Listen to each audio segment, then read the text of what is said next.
The playoff has been announced. It has passed Georgia over, and you say to yourself, there's nothing more to talk about. We can't foreseeably have anything good in our lives. Oh, but wait. This could be true. It's no, that's absolutely true.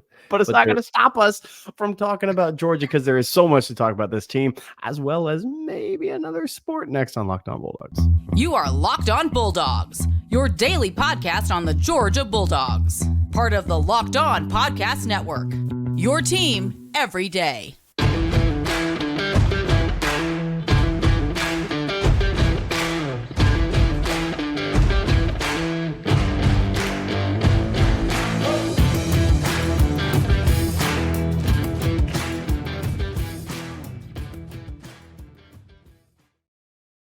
Hello and welcome back to the Locked On Bulldogs podcast. I am Daniel. He is Clint. Today's episode brought to you by LinkedIn Jobs. More on them in a moment. Your team every day, Locked On Bulldogs. We're back. Alabama fans, welcome back. The show gets significantly more boring for you as we move forward, but you're still here, and that's great by me. Happy to have you, dude. Daniel. They're not going to work. Well, it's hard to go to work when you are laid off, holding out for a management position, a la Cousin Eddie. It's by the way, my favorite thing that's happened in the last 24 hours is Alabama fan in the comments trying to lecture me about what it looks like to win classy. Okay, bless your heart, Alabama fan. I'm not really looking to take advice from you in a field which you have zero knowledge or credibility of. So your coach simps for every single attempt to try to get in college football playoff when he shouldn't be allowed in. And you have players beating female students as well as trolling people endlessly, as well as trying to injure quarterbacks on purpose. Mm-hmm. That's who you are. Win classy. By the way, the official stance of the Locked On Bulldogs podcast is Georgia does not deserve to be in the playoff.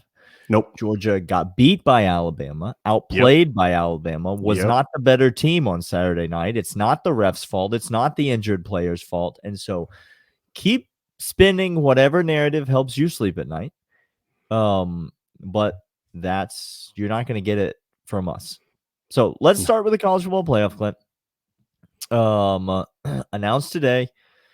It is Michigan, Washington, as expected. And I'm going to say, as expected, it is Texas and Alabama. Now, it's going to sound like sour grapes because I don't believe Alabama should have gotten in. I know you don't believe Alabama should have gotten in. It has nothing to do with Alabama. Zero. And listen, wait till the end of the segment, Alabama fan, because I'm going to tell you the truth at the end of the segment. But I'm going to start here. Florida State, it is a crime, an actual crime, that a football team in a Power 5 conference with 2 wins over SEC teams, 2 wins over top 15 teams, 4 wins over top 25 teams, and went 13-0 with one of the best defenses in all of college football, with maybe the best overall defensive player in all of college football, plays for Florida State. Alabama fans can't name a player on Florida State's roster, so they have no idea. It's a crime that Florida State is not in the college football playoff. It's ridiculous. It's an indictment on our entire sport that this team is not in. Clint. Let me add crystal clear to this. The committee are full of hacks, has-beens, nobodies, and people who shouldn't be trusted with football at all. Whoever's on that committee, you can name them. As a whole, they're full of people who are money-hungry, money-grabbing idiots who don't deserve. And again, you all this year, I used to be an idiot that said, no, let the college football be a top 4. It's going to keep the purest. It's going to keep the most entertainment for all 12 games of the regular or how many games you have in the regular season. It's going to be so crucial. It's going to be nail biting every week, drama, rivalries. You're not going to make cupcake schedules. You're going to get actual good games in the regular season. Man, don't take it to 12. You're going to ruin all of that. Well, guess what college football playoff committee did this year? Well, They literally ruined all of that. Florida State's wins against very competent teams, LSU. Did they have to play LSU, Daniel? Could they have gone over to Chattanooga and gotten Chattanooga to come play them? They could have. Yep. They didn't. They had LSU. They could have played South Florida in their out-of-conference games. That would have been a lot closer to home. Would have been. But surely no self-respecting school would have scheduled South Florida in a non-conference game. So Florida State scheduled tough competition, gritted out wins when they needed to, absent the best player in their conference on their team, top 5 player in the nation. Yep. Found a way to win with incredible players all abound, beating teams. College Playoff Committee ruined all likelihood that a 4-team, 6-team could have been in the case because you can't be trusted anymore. Committee, No, you're can't a joke. Be trusted. And anybody who is saying "good job, committee," you got it right. Alabama fan, I know you're here. Please, you won. And so I'm not saying Georgia gets it. Please hear me. You beat us fair and square. Good on you. You shouldn't be in the playoff, and you know it. And if you're saying the committee got it right, you are more delusional than I ever thought prior in my life. Isn't it ironic, Clint, that it's an Alabama fan saying that because a key player is injured, a team doesn't deserve to be in the playoffs? Do you see what happens when make this stuff up? Do you see your logic, Alabama You fan? can't make it up. Your logic, Alabama fan, is absent. Like, it's not logical. It's not present. Now, Alabama fans, listen up. This is the truth. It would have been a travesty if Alabama didn't make the playoff as well. That's the God's honest truth of this. It's a travesty that Florida State didn't make the playoff. That's true. And guess how many things can be true at the same time? It would have been a travesty if Alabama didn't make the playoff. And you might be saying, well, does that mean that you should leave Texas out of the playoff? It would have been a travesty if Texas didn't make the playoff. Do you know what, Daniel? Do you know what we learned this year? It's that when you have a bunch of schools all playing high-level football, and you only let 4 of them into the postseason, you are necessarily going to run into situations where you must commit what could only be described as a college football felony in leaving somebody out that is absolutely deserving of a spot. And I'm not talking about my team. No. And I'm not, because listen, Georgia would have easily made a 12-team playoff. Georgia would have had a nice path to get to, do all their things that they wanted to do. I'm saying that this 14 playoff is proven, emphatically proven, to be ridiculously insufficient. Florida State played 13 absolutely meaningless games this season. Absolutely meaningless. They could have lost every game and still not made the college football playoff. Instead, they won every game and didn't make the college football playoff. There's no point in them playing the games. College football playoff. I love college football more than any other sport that exists. And it is fundamentally broken. And listen, when we go to 12 teams, before the conference championship game situation gets sorted out, it's going to be broken for a while longer, because this conference championship 12-team playoff combination, let me just spoil it for you. It's not going to work. It's not going to be pretty. It's not going to look good. Because if you had 12 teams prior to the championship and then you had to reorder everybody and reshuffle everybody after the championship, and then teams get punished for being good. So you're going to be in the top 6, lose a game at the end of the season against a huge, great opponent, and then have to go down against a team that's sitting idle. Ohio State doesn't move because they're idle. Georgia drops down to 8 and gets a worse seeding.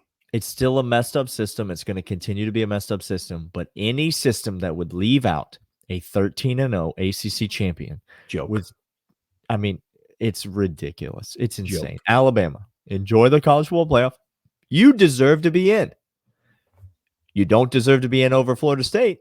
Nope. But you deserve to be in, and so it is what it is. We'll be back. We're going to talk about more. By the way, come on back for that. Oh yeah, third segment. We told you, and it's coming in the third segment. We got the winner of the home field gift card being announced. Georgia's playing in the Orange Bowl, and we're going to talk about that in a minute. But first, LinkedIn jobs. LinkedIn.com/LockedOnCollege. Post your job for free right now over at LinkedIn. Daniel and I love LinkedIn. Here's why: because it takes out the guesswork of hiring and getting the right person on your team. We understand a little bit about that. And maybe there's some people out there who are looking for free agents. Maybe there's bigger fish to fry. Maybe there's better opportunity. Maybe there's some sort of portal device on which you can pass through to get there. Instead of going through the craziness that is the sick and depraved portal entry, don't do that. LinkedIn jobs is kind of like the transfer portal for human beings, for regular human beings. I was going to say, but regular and good and clean, not the transfer portal. LinkedIn jobs, fantastic place. Network of millions of people worldwide. Get the right candidate for the right job for the right team right now and post your job for free. If you have a job opening, post it for free right now. LinkedIn.com/LockedOnCollege. We get to play Florida State, Daniel, the aforementioned. We joked about this last week. We said, man, chalk wins. We take out Alabama. We play Florida State. It is the matchup. It's the 1 versus 4 matchup that we thought we were going to see. Here we are. That's what I'm saying. So you could say, in a sense, Daniel, we weren't wrong. We were right. I'm just saying. It's never felt so wrong to have been so right. I hate being right about this right now. It is the Orange Bowl. It is down in Miami. Sure. It is against Florida State, who, by the way, is not going to be playing with their third string quarterback. They're going to be playing with their second string quarterback, who would be back for that game. The committee apparently did not take that into consideration. What are your initial thoughts on this matchup? What are your thoughts on the game? What are your thoughts on, obviously, anything except for the college football playoff is a disappointment for this Georgia team. What are your thoughts? Your initial thoughts on the Orange Bowl? My initial thoughts on this Orange Bowl is it's going to be this. This has changed how we used to look at bowl games. Bowl games used to be an opportunity for young men to come out, put a draft stock up there, or for a team to get more practice time, reps on for the following year. Now, half of that is still true. Some guys are going to try to get more draft stock, and some people are going to get more reps. However, a lot of guys, a majority, I'm going to say, on these teams, these types of teams, instead of thinking to themselves, hey, I'm going to get more reps, I'm going to beat out the guy in front of me, yada, yada, yada. The transfer portal is the easy off to this.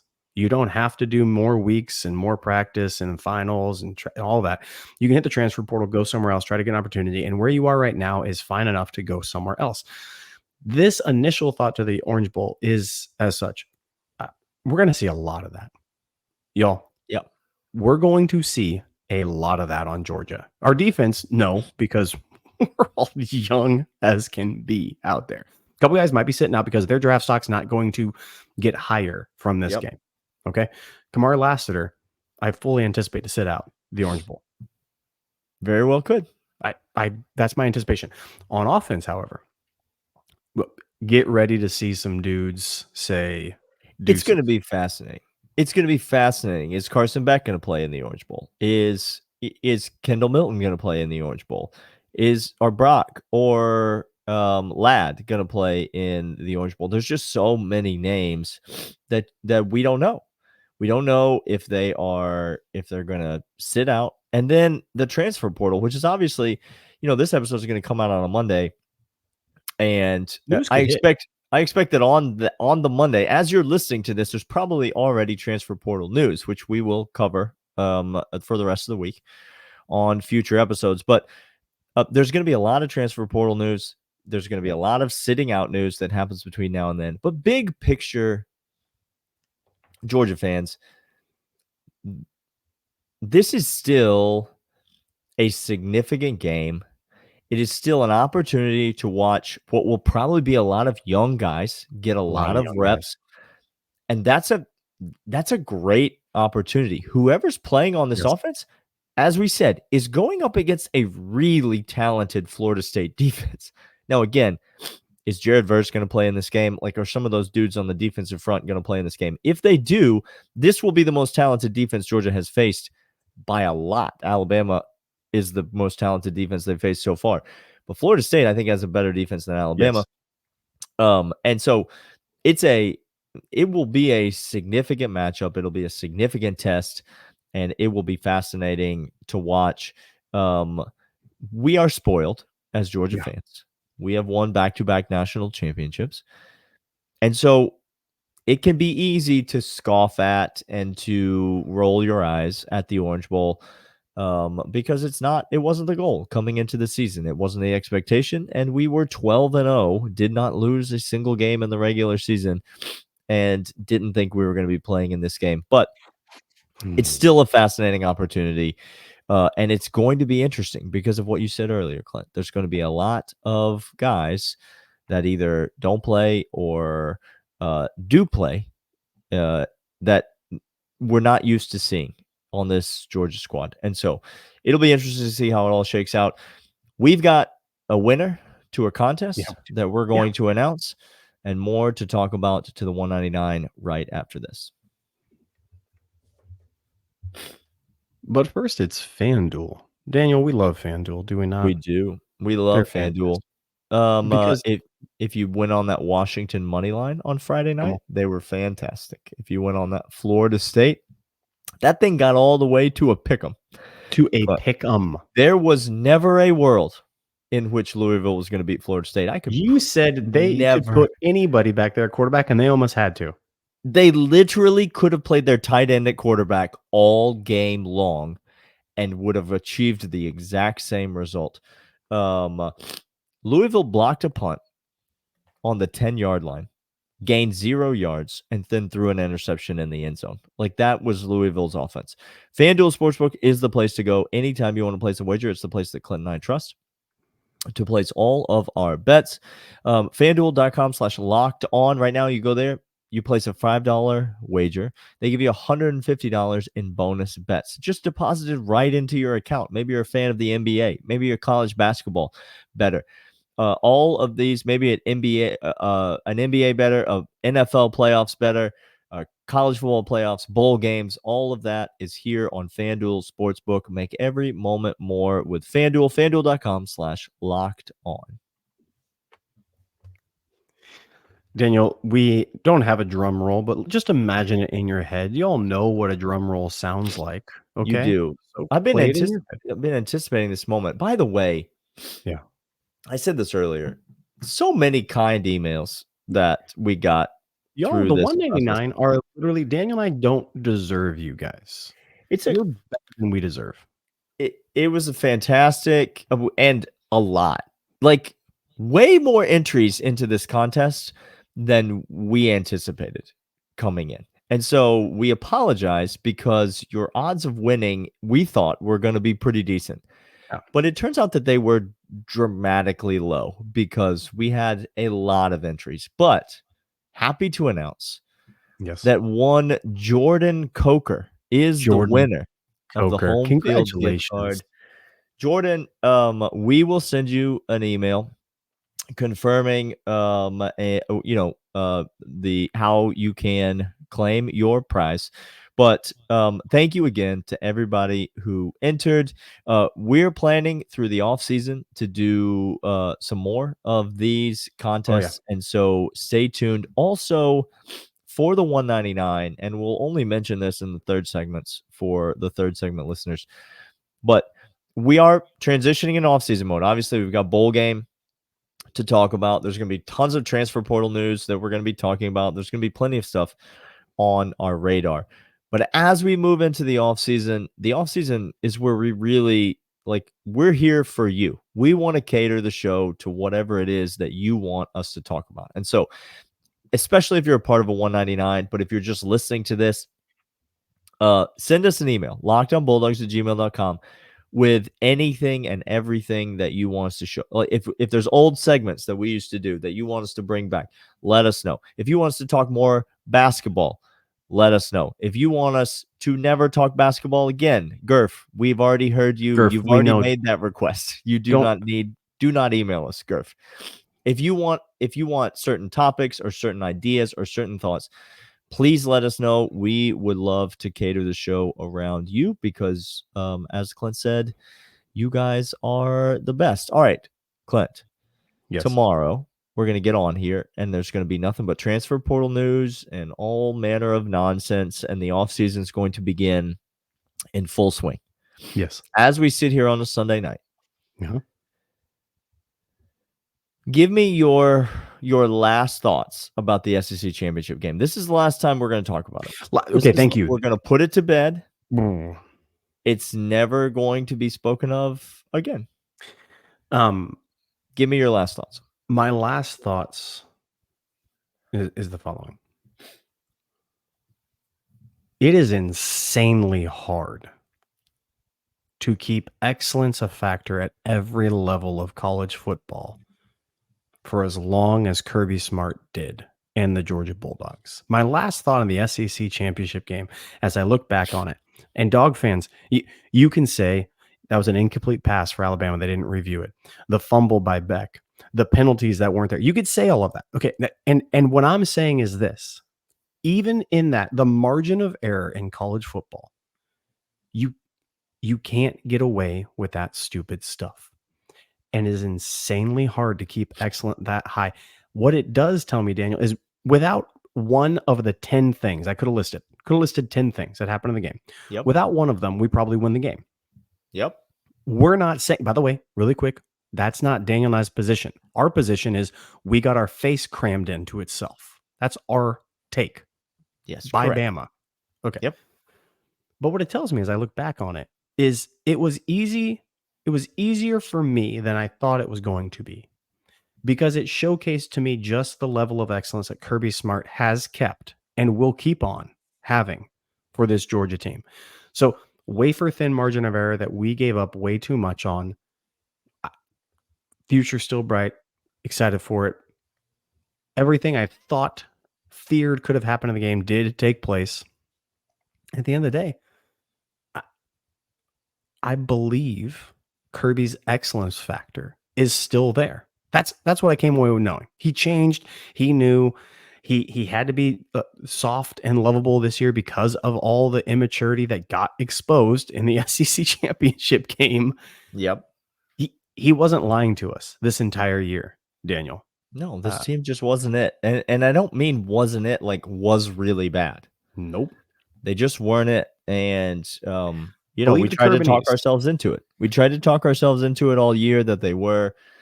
And they're still very, very, very, very, very good.